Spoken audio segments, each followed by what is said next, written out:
Aloha everybody and welcome to the final part of Sonic Boom Fire and Ice, nay, the final part of the entire Sonic Boom franchise, it seems, because I don't think we're going to get another Sonic Boom game after 2019. So, yeah, we're almost done and we're almost going back to the main continuity of Sonic. But we're here in the final area, Ragna Rock. What a name. And, we're in the final race with Dr. Eggman. This time we're taking on his Eggman bot, which kind of reminds me of the Egg Robo from the main continuity. You get to play around with all of these robots that you race against in the multiplayer, as well as whenever you replay any certain racetrack in the world map. So, I'll get a better look at the Eggman bot in the extra video, but, yeah, this is the final race, ladies and gentlemen. It's also the hardest race, especially when you're trying to go for the time trial, because you have to beat this race really, really quickly. And there is one jump I always had trouble with for a little bit when I first started this race, because your air dash has to be so pixel perfect. It has to be so exact in order to reach higher to get to where you need to go. But what I found is that I would air dash into the wall so that I would get an extra bit of height bouncing into the wall, and then I would air dash upwards. Here it is. I go up, I go left, and the extra little bit of height gets me over that hump, because it usually doesn't get me over otherwise. That is a very, very tight jump to make with just Sonic and his air dashing, and maybe I'm missing out on some other detail about Sonic's control that I didn't know until now, that the audience is going to correct me on and prove that I'm a sham! Actually, this is how you actually play Sonic Boom. Shut up! But, what I do is I air dash up, I air dash into the wall, Sonic gets a little bit of height from air dashing into the wall, and then he reaches the platform no problem. I can make that extra bit of height, so yeah. Because it's a very tight time limit in order to get 100% completion. Very tight. And, once again, the robot that you're racing against will always be on your tail. It will always be catching up really, really quickly. There is a little bit of rubber banding going on here. But if it does get ahead of you, it's not the end of the world. That's often when the robot starts to go really, really dumb and starts making some rookie mistakes, like bouncing on a spring multiple times when it doesn't really need to. Not moving fast enough when you can easily go faster than it. So, it's not the worst thing in the world. But this is definitely the hardest race in the game so far, and it is the last race in the game so far, ladies and gentlemen. Booyah! I had 5 seconds to get that time limit. If I was 5 seconds late, I wouldn't have made it. And again, with that one ice platform jump, it is so easy to lose 5 seconds on that with each lap that you come up to it. So, very tense, that part. Very tense. But, yeah. The good news about Ragna Rock is that there are no zones, no action stages in this place. I say good news in that this playthrough is going to be over a lot quicker, but I guess it's bad news if you go to the final world expecting to run around some kind of volcano, Ragnium mine, some kind of weird island for the final location, but no, the castle, the Gothic castle setting, that was the last place with action stages, so we're just going through a few side activities before we get to Dr. Eggman. In fact, I could go directly to Dr. Eggman. I don't need to do this underwater sea diving stuff. I don't need to go through the tunnel. I don't need to drive around in the hovercraft like I am going to coming up. But, once again, 100% completion. I'm just showing you how to do it for those people who are never going to experience this game, are looking for a walkthrough or something. And, I like to be thorough with my Let's Plays. I like to be thorough, yes I do. It's not my fault Sanzaro kept adding all these side activities that some people don't want to do. I didn't make the game. Like I said, I still think Sonic Boom Fire and Ice is a really good, satisfying game. It's easily the best Sonic Boom game of all the Sonic Boom games. Not hard to do when your competition is Rise of Lyric and Shattered Crystal, but, you know, Shattered Crystal was made by Sanzaro Games. This is also made by Sanzaro Games. I think this is a huge, huge improvement over Shattered Crystal. This is what a sequel should absolutely do. It should learn all of the mistakes that the first game made and just completely fix those and make a much better sequel. And that's what Sonic Boom Fire and Ice is. If I had to recommend one Sonic Boom game, it would absolutely, no question, no contest, be this game. That being said, I just feel like if Sanzaru ever gets another shot at making Sonic again, like maybe the reception to this game has been pretty good, and then they decide that, like, hey, we want to make a Switch game on the cheap without Sonic Team. Let's get Sanzaru, you know?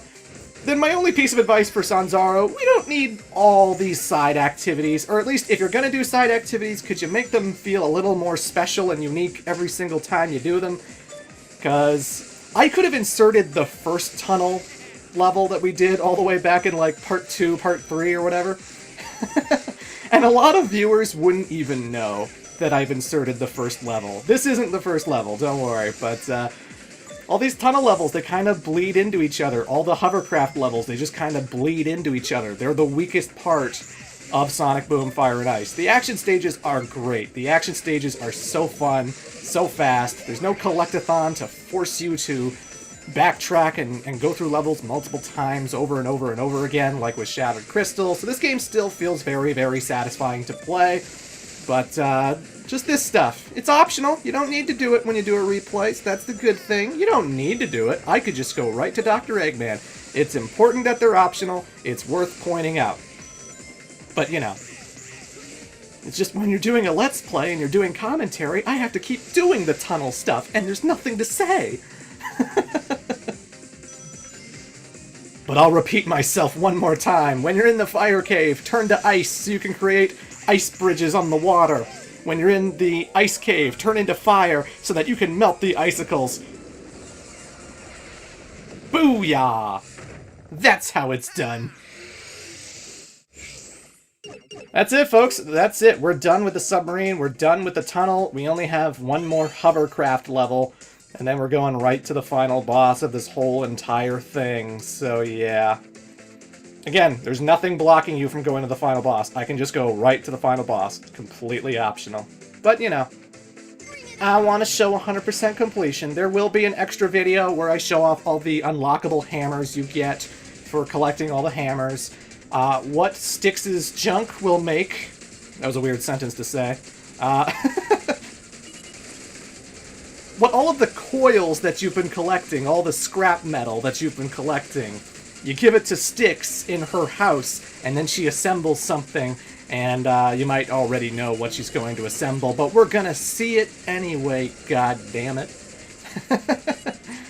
And I already got all the trading card pieces, so I can assemble all the puzzle pieces and whatnot, and oh, and I got so much Ragnium, I can take a look at all the concept art and all the behind-the-scenes stuff of the TV show and whatnot, so yeah.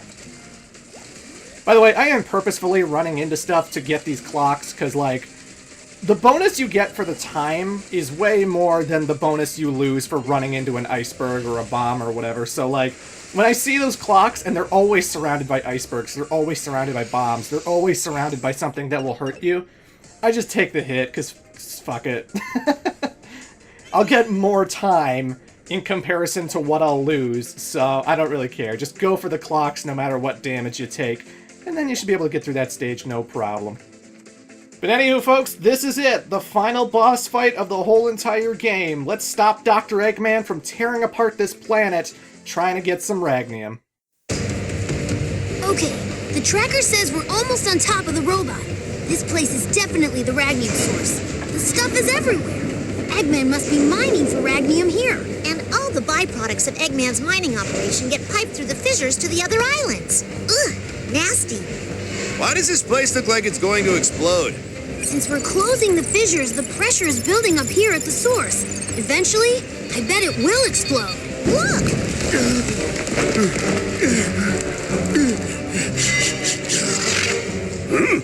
You again. What are you doing back here after I sent you to the islands to monitor the fissures? A task at which you failed miserably, I might add.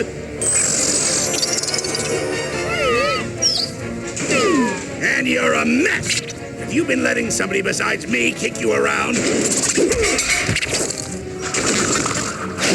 D-Fekt is too good a name for you. He can't talk to a Doro by 2000 that way. Sonic and his troop of buffoons! No doubt you led them here, you worthless junk pile! Destroy them before they ruin my entire operation!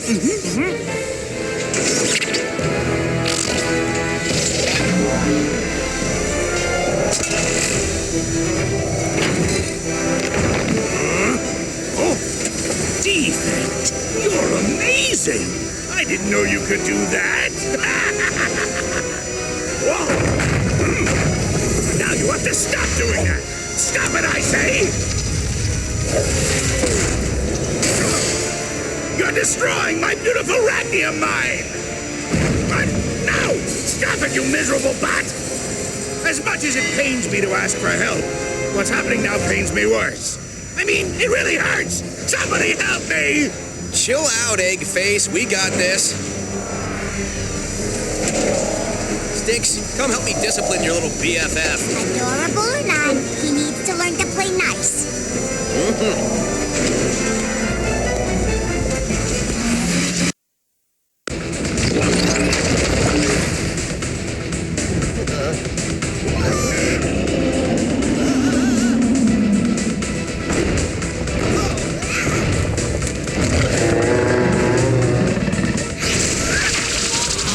Alrighty, folks, time to take on the final boss. We have to thrash D-Fekt one more time now that he's assembled some kind of fire and ice dragon. I'm not entirely sure. I mean, the fissures themselves give off fire and ice powers, so we have to assume he's taking advantage of that energy in order to create this monstrosity. And I'm not sure why the fissures have fire and ice energy inside of them. Sonic's world is weird, okay? In the main continuity, there's a big giant monster called Dark Gaia that sleeps in the core of the Earth and destroys everything every millennia or so. And then there's a water god, and then there's aliens in outer space, multiple kinds of aliens. There's the Black Arms, there's the Wisps. Sonic's world can do whatever the hell it wants, okay? Sonic's world can do whatever the hell it wants, but we gotta stop D-Fekt before he destroys the world. Also, D-Fekt is spelled D-F-E-K-T. It's not spelled the way we normally use it. It is D-F-E-K-T.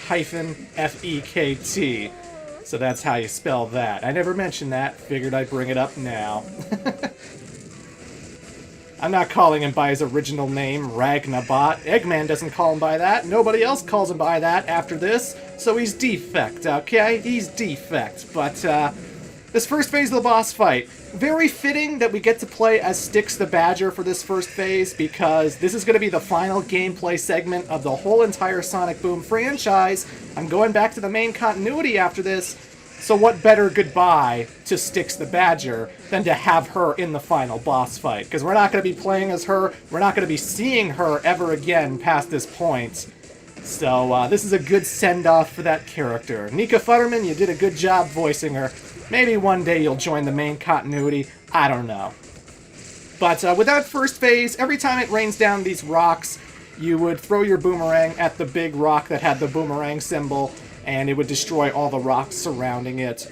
And it's a little tricky when you're actually playing this on the 3DS in comparison to when I'm playing it on my laptop, because, like, when I screen record it, the top screen and the bottom screen are, like, right next to each other. And the transition from top to bottom is like 1-to-1. It's just instantaneously, whatever is going from top to bottom is at the bottom. But when I'm playing it on an actual 3DS, there is a space between the two screens, right? And it's a little disorienting because I'll be seeing something on the top screen and then it goes right past that middle space immediately to the bottom screen, and it kind of screws with my perception when I'm actually playing this game on a handheld. But, for the most part, I just pay attention to the top screen, and I kinda, in the corner of my eye, notice where my character is on the bottom screen, and just kind of move them appropriately, you know? If I see that there's 3 rocks in the middle of the screen, I move them to the left or right, all the way. If I see that there's a whole bunch on the left, I move all the way to the right. There's a whole bunch on the right, I move all the way to the left. It's not really that complicated. And whenever it brings out a ice block or a fire block, just switch to the power that is located on the block. If it says... So if there's a snowflake icon, turn to ice. If there's a fire icon, turn to fire. Homing attack is tail. You're all good. You're hunky-dory. And with Sonic, he has this extra move where he shoots this big fire and ice ball down the middle, which creates these fire and ice waves that spread out. But the good news is Sonic has this air dash, so that's really easy to dodge. You just jump, double jump, air dash up, air dash across. You can have so much hang time in the sky that dodging all of this enemy's attacks, pretty easy to do, pretty simple, not that complicated, but yeah. If you're going for 100% completion, you want to hold on to all 20 of your rings, and you want to take advantage of every single opportunity you can to defeat this guy. Like right here, for example, Booyah! That's it, folks. That's the final boss of Sonic Boom Fire and Ice.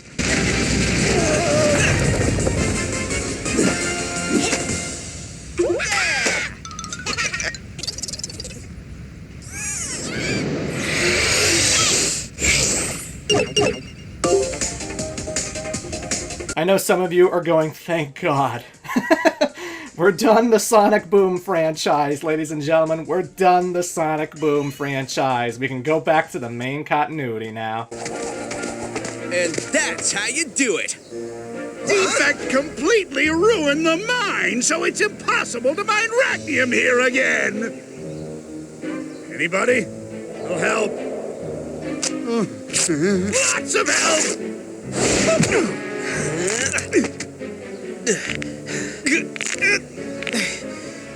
My back is never going to be the same. Well, I suppose I should show some sort of appreciation.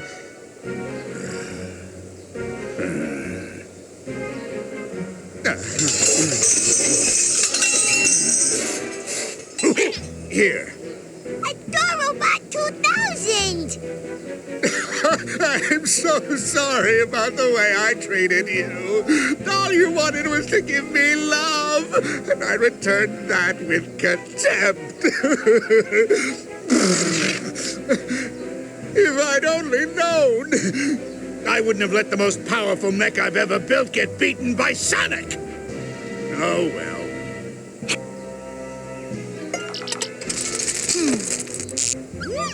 There. Now he's as harmless as a puppy. Well, I would say those words. You know, those words I can't seem to say. Thank you! That's them. Now, if you'll excuse me, I have to go review my insurance policy and see if it covers active bot.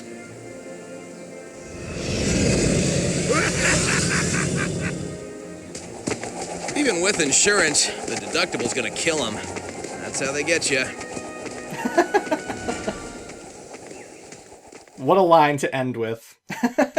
What a line to end with. And that, ladies and gentlemen, is Sonic Boom Fire and Ice. Fun fact, the D-Fekt character would actually appear in the TV show after this game came out. He appears in the episode called Return to the Valley of the Q-Bots. And it's a continuation from the games, you know? It's with the heroes, not Dr. Eggman. Tails actually gives it a voice chip. It falls in love with a female Q-Bot. D-Fekt actually would join the show, unlike characters like Lyric, for example. So if you want to check out that episode, it's on YouTube somewhere, in case you're curious.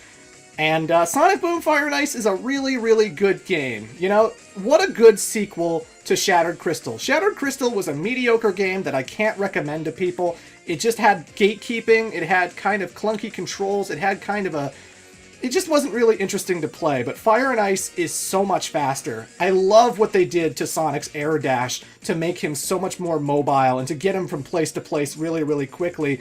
And I gotta say, I almost wish I could do a second playthrough of this game. I'm not going to, but I wish I actually did do a speedrun playthrough of this game because it is a really fun game to speed through. And if you're going for 100% completion and you're trying to get all the time trial bonuses, you're going to have a lot of fun zipping around from these place to place, going super fast, homing attacking things, swinging off your enter beam. The gameplay is really tight, the music is fantastic thanks to Richard Jock, and this is a huge improvement from Shattered Crystal that this isn't just the best Sonic Boom game, it is a legitimately good Sonic game. If you haven't tried this one before, I would recommend tracking down a copy for your Nintendo 3DS and giving it a shot, because this is a really good game. It gives me so much confidence in Sanzaru games that if for some reason Sega decided that they wanted to make another Sonic game with Sanzaru Games taking charge of the development, I would actually be pretty curious. I'd be actually kind of into that because they did such a good job with Fire and Ice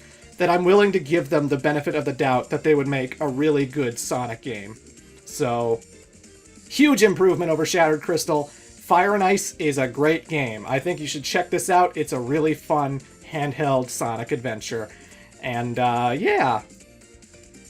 And now, folks, that's it for Sonic Boom as a concept. It was an interesting experiment back in 2014 when they decided to make a new continuity for the TV show, and yeah, Rise of Lyric didn't do good, Shattered Crystal didn't do good, it got a really bad reputation, but I do have to say, Sonic Boom, the TV show, is still really, really, really fantastic, and I wish people would give that TV show a shot if you haven't checked it out already.